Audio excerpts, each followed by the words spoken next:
What's up, guys? Tougie here, and let's talk about this tuner and patch that have it's come out of nowhere for me. I haven't heard a damn thing about this prior to the day before. Of course, it is January 18th, and this is apparently coming out tomorrow. Now, let me say this first. Number one, I might be a little bit distracted. I got the Bruins game in the corner of my eye, and they're actually doing very well against Detroit, although Detroit just scored, so that sucks. Number two, this isn't a scripted video, so I might be very scatterbrained, and I apologize for that. Number three, it's not going to be the most positive video in the world. Excuse me for being skeptical, but I am. And the reason is, EA has somewhat of a track record of saying, hey, we're going to fix this. And then either they don't fix it, or they do, but that creates a new problem or problems, as we have seen in the past. I will say this. Am I hoping for the best? I'm not rooting for this patch to break the game or for the game to be in worse shape. As a matter of fact, for the most part, I've enjoyed EA/SHL lately. Sometimes it can be, the game is what it is. Some nights it's your night, some nights it's not. But I'm not rooting against, their success here. I want the game to be in a good spot. Anyway, starting off first, the Hockey Ultimate Team competitive seasons. Now, I have to say, it seems like the little brother to FIFA's Weekend League. Of course, FIFA's, they have their weekly rewards and their monthly rewards on FIFA, and this is just going to be monthly, although you will apparently have the rewards at the end of each season. And I'll say this is awesome. Anytime you can, have something else to work towards, to get new ways to earn coins and rewards, that's a good thing. I mean, I was hoping for that with the draft, and I don't even know, does anybody even still play the draft? I had good hopes for that, but it wasn't implemented the way I would have preferred, but that's a whole different story. As far as competitive seasons go, perfect. Not a problem with it at all. I look forward to trying it out and seeing what happens. So, not all negative here, but bravo to EA for that. And let's get right back into the skepticism. Tune down puck carrier's reaction speed to reacquire a puck after losing it. Now, that has been a major complaint that a lot of people have had. Oh, I hit the guy and he got the puck right back. I stick lifted or poke checked him and he got it right back. What's the point? If this works, that's great. But how many times have we heard, hey, we're fixing this, and it wasn't fixed? For example, I know at least in my games, I can knock every night, at least a few times a night. If I play 4 games, I will probably see someone get hit, have the puck get stuck under them, and they pop right back up and get the puck back. At least a handful of times every night. Say I play 4 or 5 games, I'll see it 4 or 5 times, despite the fact that they said they fixed it. If this is actually fixed, that's amazing, because it is an issue, but I'm not holding my breath. Let's say that. Now, user goalie updates, like, holy shit, they are changing everything, aren't they? Now, I've played quite a bit of goalie. Actually, I have just over 50 some odd games. Actually, just recently got that custom mask finally, which is nice. And I've really enjoyed goalie this year. I'm not going to sit here and say, I'm not someone like the Crease Police or Between the Pipes that, pretty much only plays goalie and has a goalie-centric channel as the Bruins score again on the power play to make it 4-1. Fucking right. Anyway, so I don't want to talk about some of this stuff from the perspective of, like, me. I don't want to give anybody the illusion that I'm this elite goalie, although I do feel like I have pretty good stats anyway. But, yeah, increased abilities to make saves in tight to their body, which, you can read over all of this. It's all promising. It is absolutely promising. It's just a matter of how it's implemented, and that's why I almost didn't make this video. That's why I didn't make a video about a lot of things this year, and I mentioned that in one of my update videos, is that, what am I going to say? Obviously, it sounds promising. Like, if I were to talk, NHL-wise, the Islanders fired their coach, it doesn't, what am I going to talk about from that perspective, Just, hey, It's clear that even though they won against the Bruins, that the team wasn't doing well. Look at the Islanders subreddit where they've been partying for the past 48 hours, just about. Like, there are just certain things where, you know, you can make a video on it, but you're not going to have this distinct opinion. Not to say that my opinion of being skeptical is an opinion. But again, all of this sounds very promising for the the screen effect being dropped a little bit.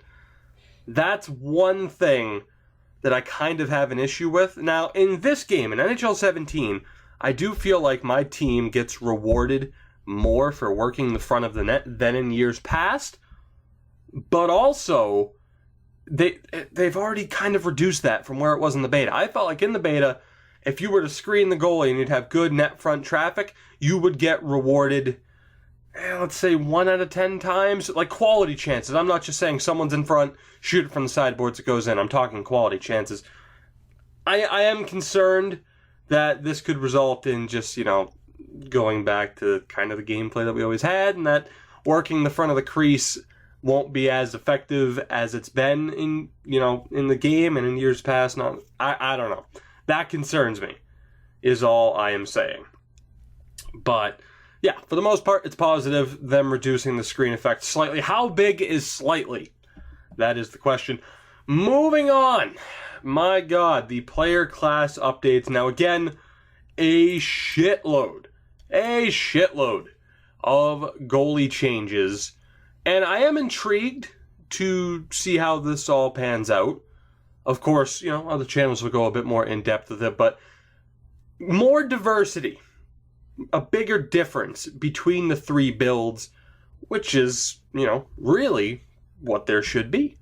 Now, reading this off, I'm not exactly sure why somebody would pick butterfly goalie. I've run hybrid all year. That's the only thing that I would recommend. But, I don't know, stand-up seems like it might be worth running. Hybrid will still, of course, be worth running. I don't know why anybody would run butterfly, but who knows? Maybe I'll be wrong, and butterfly will be the dominant goalie. It will be interesting to see how that pans out. And it is intriguing that they are testing out these builds moving forward. You know, because I figured it was just, hey, we added more goalie changes, see you next year. But in fairness, they are trying something here, as we are pretty close to this game's halfway point in its life cycle. What affects me the most right here is the changes to the players in general. Along with reducing the screen effect, you're also lowering hand-eye ratings for all classes. Again, how prevalent are deflections and bad-ins going to be? As a team, you know, my club, as a team, we do like to work the net front traffic and deflections. Are we scoring 8 goals a game? No, we're not. So I don't necessarily see why they felt the need to, let's be honest, it's not exactly a nerf, but reduce the effectiveness of working the front of the net with screens and with deflections. Now it says we want to see more realistic deflections, but I don't know about you guys. Very rarely would I see a completely unrealistic deflection. I'm not saying it wasn't an issue at all. I'm just saying it wasn't extremely prevalent in the games I've played. But again, that is a wait and see. That's what all of this is. And again, that's why I was kind of like, oh, do I want to make this video? It's wait and see. And we're not going to know until we get our hands on this patch.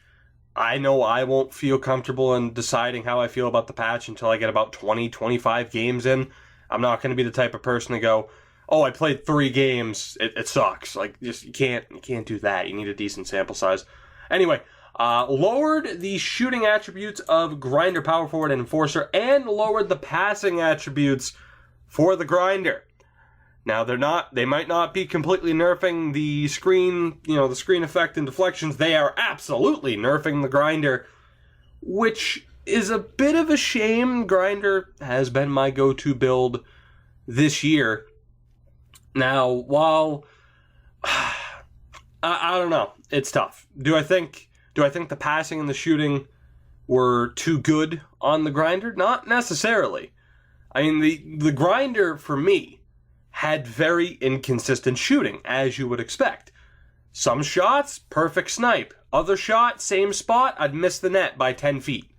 So, again, we'll have to wait and see how it pans out. But, yeah, from the looks of it, Grinder is being nerfed. So I guess two-way dangler will probably be my new go-to. Something that, I mean, Grinder was the perfect build for me. Checking defense, it has it all. Power forward, a bit too slow with the agility. And now with the reduced shot on that power forward, it's going to be interesting. Increase the ability for defensive builds to intercept passes, but still keep the same variance in abilities relative to each of the classes. Again, excuse me for being skeptical, but anytime I hear, oh, we've improved intercepting passes, I will believe it when I see it. I have been promised that in the past. Saucer left on a regular pass. Now the playmaker, jumbo playmaker, and puck-moving defenseman will be the only builds that can do that. I'm cool with that. I'm cool with that. You might as well, puck-moving defenseman. I've seen a few people run it, but holy shit. Aside from passing, that build has been good for absolutely nothing, and as far as I'm concerned, offensive defenseman is still 100% the go-to build on defense, despite the slightly weaker stick checking. But, yeah, interesting. And of course, they tune down the speed, reacquiring and all that shit. We will see. They've added some uniforms, fixed some stuff with the arenas, EASHL, a couple of things with matchmaking. But overall, the big thing are the goalie changes for both human and computer goalies, and it will be interesting to see how that pans out. Again, I want to be positive. I am excited. I am absolutely excited to play this game with the new patch and with the new tuner. Whether or not I have the same excitement by this time next week about the game, that remains to be seen. But let me know what you guys think of this patch, at least on paper. Again, tough to have, at least for me, tough to have this, rock solid, definitive opinion on this without actually getting to play it and to see whether or not the changes actually go the way EA want them to. It hasn't always been progress. A lot of the times it's been one step forward, two steps back. I am hoping that is not the case this time out. But rest in peace, Grinder build. It was fun while it lasted. Thank you guys for watching, of course.